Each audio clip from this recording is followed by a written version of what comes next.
Hi friends, எல்லோருக்கும் வணக்கம். இன்றைக்கி வந்து ஒரு க்ளீனிங் வீடியோ தான் பார்க்க போகிறோம். கிச்சனில் இருக்கக்கூடிய சில பொருட்களை எப்படி க்ளீன் பண்ணுறதுன்னு நிறைய பேருக்கு தெரிஞ்சிருக்கலாம், சில பேருக்கு தெரியாமல் கூட இருக்கலாம். அப்படி தெரியாமல் இருக்கவங்களுக்கு கண்டிப்பாக இந்த வீடியோ யூஸ்ஃபுல்லாக இருக்கும். இந்த மாதிரி க்ளீனிங் வீடியோ பார்க்குறப்ப எனக்கு ரொம்ப மோட்டிவேஷனலாக இருக்கும். நம்மளும் நம்மளுடைய கிச்சனை வந்து க்ளீனாக வச்சுக்கணும், கிச்சனில் இருக்கக்கூடிய பொருட்கள்லாம் வந்து க்ளீனாக வச்சுக்கணும் அப்படின்ற எண்ணம் எனக்கு வரும். ஸோ கிச்சனுக்கு பிகினராக இருக்கவங்களுக்கு இந்த வீடியோ வந்து கண்டிப்பாக யூஸ்ஃபுல்லாக இருக்கும், ரொம்ப மோட்டிவேஷனலாகவும் இருக்கும்.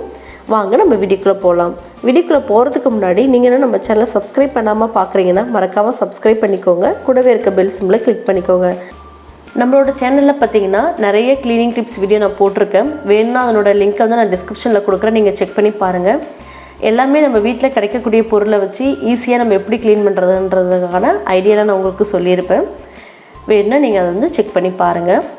இன்றைக்கி வந்து ஒரு சொல்யூஷன் தான் நான் ரெடி பண்ண போகிறேன். அதை வச்சு தான் மிக்ஸி, கிரைண்டர், கேஸ் ஸ்டவ், சிங்கோட டேப் இதெல்லாமே நான் க்ளீன் பண்ணி காமிக்க போகிறேன். இந்த சொல்யூஷன் ரெடி பண்ணுறதுக்கு முதல்ல ஒரு பவுல் எடுத்துக்கிறேன். இதில் 4 டேபிள் ஸ்பூன் அளவுக்கு பேக்கிங் சோடா எடுத்துக்கிறேன். அதுக்கப்புறமா சிந்தட்டிக் வினிகர் வந்து கொஞ்சம் கொஞ்சமாக நீங்கள் ஊற்றுங்க. ஊற்றுறப்போ உங்களுக்கு நல்லா நுர பொங்கி வரும். அடுத்ததான் அரை லெமன் எடுத்துருக்கேன். அடுத்ததான் டிஷ்வாஷ் லிக்விட் வந்து நான் ஊற்றிக்கிறேன். நீங்கள் என்ன லிக்விட் யூஸ் பண்ணுவீங்களோ அதை வந்து கொஞ்சமாக நீங்கள் இந்த மாதிரி ஊற்றிக்கோங்க. இப்போ இது எல்லாத்தையுமே நல்லா கலந்து விட்டுறலாம். ரொம்ப தண்ணியாட்டமும் இருக்கக்கூடாது, இந்த அளவுக்கு கன்சிஸ்டன்சி உங்களுக்கு இருக்கணும். அப்போ தான் அது வந்து எடுத்து க்ளீன் பண்ணுறதுக்கு உங்களுக்கு ஈஸியாக இருக்கும். நம்மளுடைய சொல்யூஷன் ரெடி ஆகிடுச்சு. வாங்க இதை வச்சு நான் எப்படி க்ளீன் பண்ணுறேன்னு பார்க்கலாம். முதல்ல மிக்ஸியை இப்போ நம்ம க்ளீன் பண்ணலாம். மிக்ஸி க்ளீன் பண்ணுறதுக்கு முன்னாடி அந்த ப்ளக் பாயிண்ட்லாம் சுவிட்ச் போர்ட்லேருந்து ஃபஸ்ட்டு ரிமூவ் பண்ணிவிடுங்க. ரிமூவ் பண்ணிவிட்டு அந்த ப்ளக் வந்து உங்களுக்கு வந்து தண்ணியில் நனையாமல் இருக்கிறதுக்காக நீங்கள் வந்து மேலே அதை மாட்டி வச்சுருங்க. இப்போ பாருங்கள் என்னோடய மிக்ஸி எப்படி இருக்குது பாருங்கள். ரொம்ப நாள் ஆச்சு நான் க்ளீன் பண்ணி, வீடியோ எடுக்கணும்னு சொல்லிவிட்டு நான் வந்து க்ளீன் பண்ணாமல் அப்படியே விட்டுட்டேன். ஃபுல்லாக அந்த சைடெல்லாம் அடித்து உள் சைடு பாருங்கள் எந்தளவுக்கு பிளாக்காக இருக்குன்னு. இப்போ இது எல்லாத்தையுமே நான் வந்து நம்ம நார்மலாக என்ன ஸ்க்ரப்பாக யூஸ் பண்ணுவோமோ அதில் வந்து டிப் பண்ணி சும்மா லைட்டாக வந்து அப்ளை பண்ணி விடுறேன். இது வந்து ரொம்ப நேரம் ஊறணும்னு அவசியம் இல்லை. ஒரு 5 மினிட்ஸ் நம்ம இப்போ வந்து கிரைண்டரு, கேஸ் ஸ்டவ், சிங்க் இதெல்லாம் வந்து நம்ம தேய்க்கிறதுக்குள்ளவே இது நமக்கு வந்து நல்லா ஊறிடும். லைட்டாக அந்த ப்ளக் ஒயர்லேயே நம்ம வந்து லைட்டாக அப்ளை பண்ணிக்கலாம். உள்பக்கம் பார்த்திங்கன்னா ரொம்ப அழுக்காக இருக்குது. ஸோ வந்து இந்த இடத்துல அதிகமாகவே நம்ம வந்து கொஞ்சம் அப்ளை பண்ணிக்கலாம் இந்த சொல்யூஷனை. இது அப்படியே 5 மினிட்ஸ் நல்லா ஊறட்டும். அதுக்குள்ளே நம்ம வந்து கிரைண்டரில் இந்த சொல்யூஷனை அப்ளை பண்ணிடலாம். இப்போ இந்த கிரைண்டர் ஃபுல்லாகவே அந்த ஸ்க்ரப்பர் வச்சு இந்த சொல்யூஷனை டிப் பண்ணி இதை நல்லா அப்ளை பண்ணி விட்டுடலாம். தேய்க்க வேணாம், சும்மா நீங்கள் அந்த கிரைண்டரில் எல்லா இடத்துலையும் நீங்கள் நல்லா அந்த சொல்யூஷனை அப்ளை பண்ணி மட்டும் விடுங்க. இது ஒரு 5 மினிட்ஸ் நல்லா ஊறட்டும். அதுக்குள்ளே நம்ம கேஸ் ஸ்டவ் வந்து க்ளீன் பண்ணிடலாம். இப்போ கேஸ் ஸ்டவ்வில் இருக்கக்கூடிய பர்னரை வந்து ஃபஸ்ட்டு ரிமூவ் பண்ணிடலாம். பர்னரை தவிர மற்ற எல்லாமே வந்து இந்த சொல்யூஷன் அப்ளை பண்ணி டிப் பண்ணி நல்லா தேய்ச்சி விட்டுடலாம்.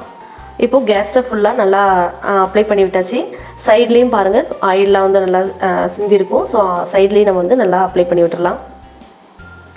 அடுத்ததான் சிங்கோட டேப்பை வந்து நம்ம வந்து க்ளீன் பண்ணலாம்.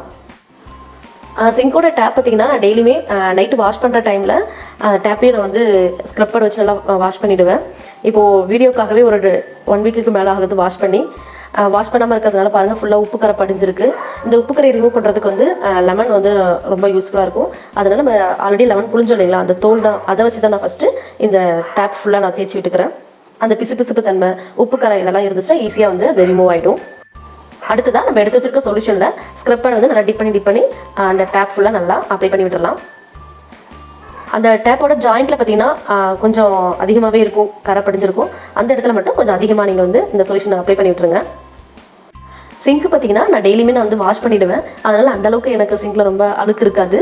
இருந்தாலும் 10 டேஸ்க்கு ஒன்ஸ் இந்த மாதிரி நான் வந்து சிங்கை க்ளீன் பண்ணுறதுனால கரப்பாம்பூச்சி அந்த மாதிரி தொந்தரவு எதுவுமே இருக்காது. ஆல்ரெடி இருந்த லெமன் தோல் தான், அதை வச்சு நல்லா நான் ஃபஸ்ட்டு சிங்க்கு ஃபுல்லாக தேய்ச்சி விட்டுக்கிறேன். தேய்ச்சிட்டு நம்ம ரெடி பண்ணி வச்சுருக்க சொல்யூஷனை ஸ்க்ரப்பரில் டிப் பண்ணி ஃபுல்லாக சிங்க்கு ஃபுல்லாக நல்லா தேய்ச்சி விட்டுடலாம். ஆல்மோஸ்ட் பார்த்திங்கன்னா இப்போ ஒரு 10 மினிட்ஸ் ஆகிடுச்சு. இப்போ கிரைண்டர், மிக்ஸி எல்லாமே பார்த்திங்கன்னா நல்லா ஊறி இருக்குது. இப்போ நார்மலாக ஸ்க்ரப்பர் வந்து தண்ணியில் நீங்கள் நினச்சிட்டு சும்மா நீங்கள் ரொம்ப அழுத்தம் கொடுக்கணும்னு அவசியம் இல்லை, லைட்டாக நீங்கள் தேய்ச்சாலே போதும். அந்த கரையெல்லாம் நமக்கு ஈஸியாக ரிமூவ் ஆகுது. இப்போ உங்களுக்கு தெரியும் பாருங்கள், அந்தளவுக்கு அழுத்தமும் கொடுக்கல, சும்மா நார்மலாக தேய்க்கிற மாதிரி ஸ்க்ரப்பர் வச்சு தான் நல்லா தேய்க்கிறேன். ஸ்டீல் ஸ்க்ரப் கூட நான் எதுவும் யூஸ் பண்ணல, நார்மல் ஸ்க்ரப்பர் தான். அந்த டஸ்ட்லாம் ஈஸியாக ரிமூவ் ஆகுது பாருங்கள். நமக்கு வந்து உள்ளே வச்சு கை வச்சு நம்ம க்ளீன் பண்ண முடியாது. அதனால் நம்ம எடுத்து வச்சுருக்க அந்த டூத் ப்ரஷ்ஷை நல்லா உள்ளே வச்சு தேய்ச்சி விடலாம். மிக்சியில் பார்த்தீங்கன்னா நீங்கள் ஏதாவது அரைக்கிறப்போ உங்களுக்கு சைட்லலாம் இந்த மாதிரி வடிஞ்சிருந்ததுன்னா நீங்கள் அப்போவே ஒரு ஈர துணி வச்சு நீங்கள் தொடச்சிட்டிங்கன்னா உங்களுக்கு இந்த அளவுக்கு அழுக்கு வராது. ஸோ நான் வீடியோக்காக தான் கொஞ்சம் நாள் அதை க்ளீன் பண்ணாமல் அப்படியே இருக்குன்னு விட்டுட்டேன். இப்போ ப்ரஷ் வச்சு நல்லா உள்ளே எல்லாமே தேய்ச்சி எடுத்தாச்சு. இந்த சைடில் பார்த்தீங்கன்னா ப்ரஷ் வச்சு கூட நம்ம வந்து க்ளீன் பண்ண முடியாது. அதுக்கு வந்து நான் இப்போ பட்ஸ் தான் எடுத்திருக்கேன். சைடில் பார்த்தீங்கன்னா கீழே இருந்து மேலே அந்த வாக்கில் நீங்கள் வந்து அந்த பட்ஸ் வச்சு நல்லா தள்ளினீங்க அப்படின்னா உங்களுக்கு அந்த அழுக்கெல்லாம் வந்து ஈஸியாக ரிமூவ் ஆகிடும். இப்போ பாருங்கள் நல்லா தேய்ச்சாச்சு. இப்போ வந்து ஒரு ஈர துணி வச்சு நல்லா தொடச்சி எடுத்துக்கலாம். ஃபைபர் கிளாத்தாக இருந்ததுன்னா உங்களுக்கு ஈஸியாக இருக்கும்.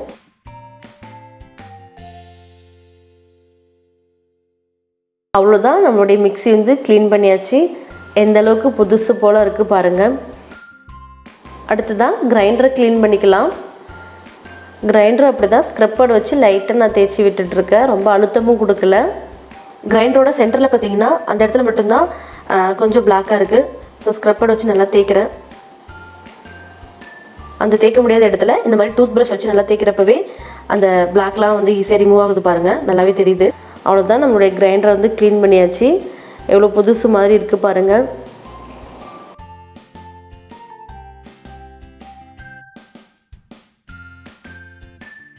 அடுத்ததாக கேஸ் ஸ்டவ் நம்ம வந்து க்ளீன் பண்ணிக்கலாம். அதுக்கு நான் வந்து ஒரு ஸ்டீல் ஸ்க்ரப் தான் எடுத்திருக்கேன்.